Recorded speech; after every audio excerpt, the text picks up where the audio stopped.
Okay, now we're going to work on our first op-amp circuit. Here's what the circuit's going to look like. Watch where I put the plus sign is on the top on this one.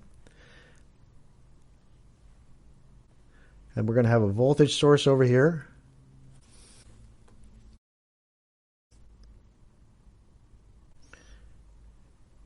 This will be plus or minus V in. That's our input signal. And over on the output, we'll have V out. And it's hooked up this way. There's a resistor, another resistor to ground, and this goes back to the inverting input. And we're going to look at this circuit and see what it does. Now we know that connected up here, the power supply is hooked up to these points here, and the ground symbol is 0 volts. And we want to analyze this circuit. And what do we know about this? We know that V out equals some gain.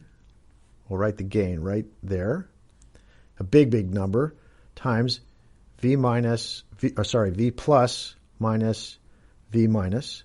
And let's label that. V plus is this point right here, and V minus is this point right here. And we also know that the currents, let's call them I plus and I minus, equals 0.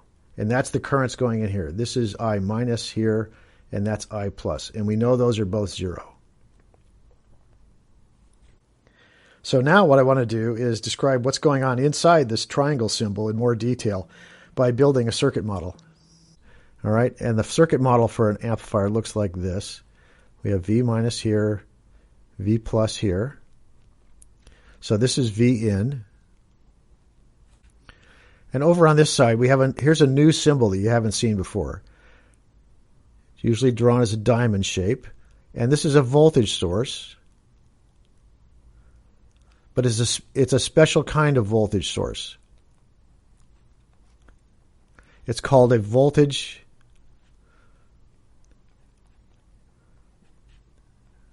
dependent voltage source.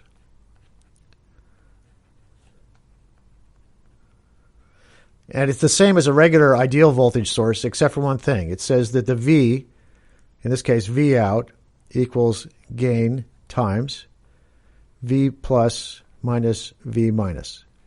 So the voltage here depends on the voltage somewhere else. And that's what makes it voltage dependent. That's what that means. So we've just taken our gain expression here and drawn a circuit diagram that represents our voltage expression for our circuit. Now, specifically over here, we've drawn an open circuit on V plus and V minus, so we know that those currents are 0. So this model, this circuit sketch, represents our two properties of our op-amp. So I'm going to take a second here, and I'm going to draw the rest of our circuit surrounding this model, but I need a little bit more space. So let's put in the rest of our circuit here. We had our voltage source connected to V plus, and that's V in. And over here we had V out. Let's check. V out was connected to 2 resistors.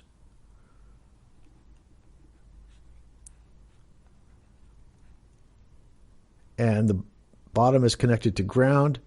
And this was connected there. So what our goal is right now, we want to find V out as a function of V in. That's what we're shooting for. So let's see if we can do that. Let's give our resistors some names. Let's call this R1 and R2, our favorite names always. And now everything is labeled. Oh, and we can label this point here, and this point we can call V minus. V minus. So that's our two unknowns. Our unknowns are V naught, V out, and V minus. So let's see if we can find them. So what I'm going to do is just start writing some expressions for things that I know are true. For example, I know that V out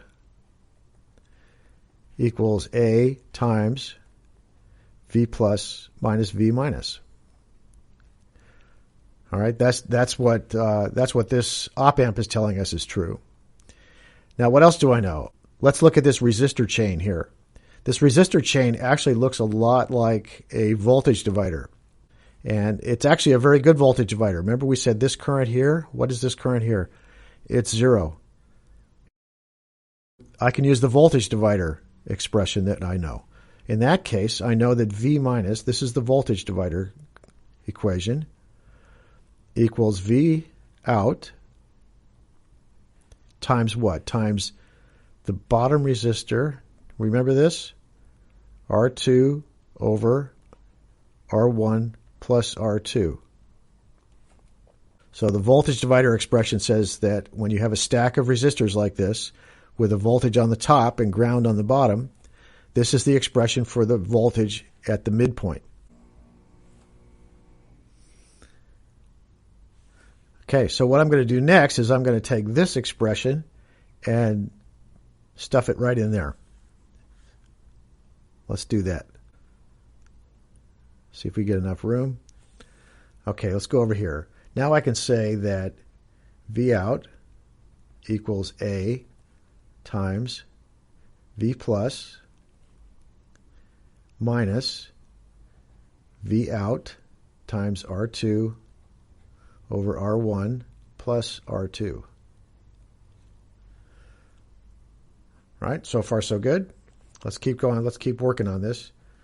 V naught equals A times V plus minus A V naught R2 over R1 plus R2.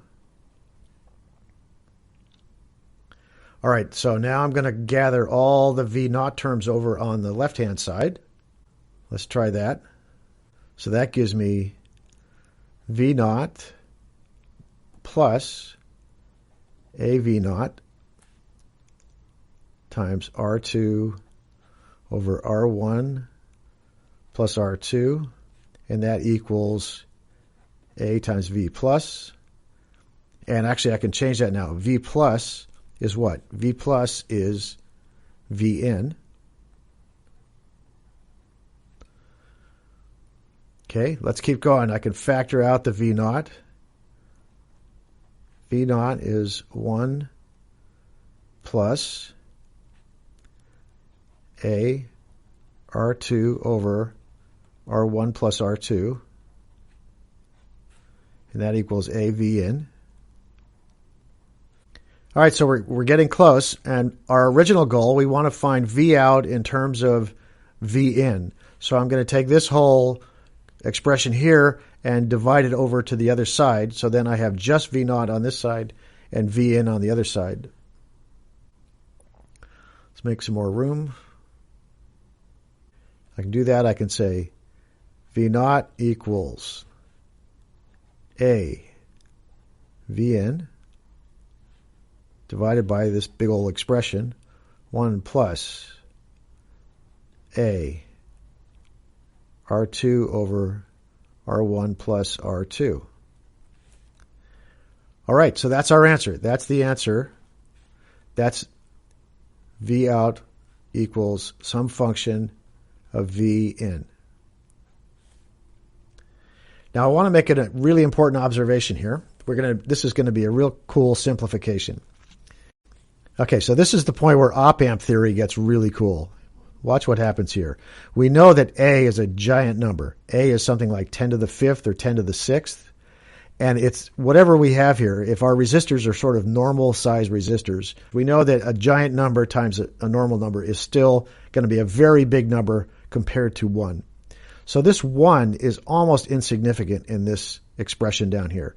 So what I'm going to do, bear with me, I'm going to cross it out. I'm going to say, no, I don't need that anymore. So if this number here, if A is 1,000,000, 10 to the 6th, and this expression here is something like 1/2, then this total thing is 1/2 of 10 to the 6th, or 500,000, and that's huge compared to 1. So I can pretty safely ignore the 1. It's very, very small. Now when I do that, well, look what happens next. Now I have A top and bottom in the expression, and I can cancel that too. So the A goes away. Now this is pretty astonishing. We have this amplifier circuit, and all of a sudden I have an expression here where A doesn't appear. The gain does not appear. And what does this turn into? This is called V naught equals Vn times what? Times R1 plus R2 divided by R2. So our amplifier, our feedback circuit, came down to V out is Vn multiplied by the ratio of the resistors that we added to the circuit. This is one of the really cool properties of using op amps in circuits, really high gain amplifiers. What we've done is we could chosen the gain of our circuit based on the components that we picked to add to the amplifier. It's not determined by the gain of the amplifier as long as the amplifier gain is really, really big. And for op amps, that's a good assumption. It is really big. So this expression came out with a positive sign, right? All the R's are positive values. So this is referred to as a non-inverting op amp circuit, amplifier. So just to do a quick example, if R1 and R2 are the same, then we end up with an expression that looks like this. V out equals R1 plus R2. R plus R over R is equal to 2.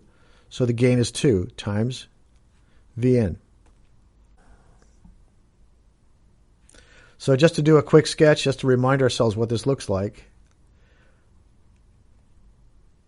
This was Vn. And we had what out here? We had a resistor and a resistor to ground.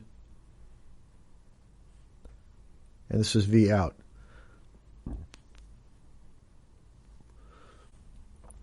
So this is the configuration of a non-inverting amplifier built with an op amp, the two resistors in this voltage divider string connected to the negative input. So that's what a non-inverting op amp circuit looks like. And it's going to be one of the familiar patterns that you'll see over and over again as you read schematics and you design your own circuits.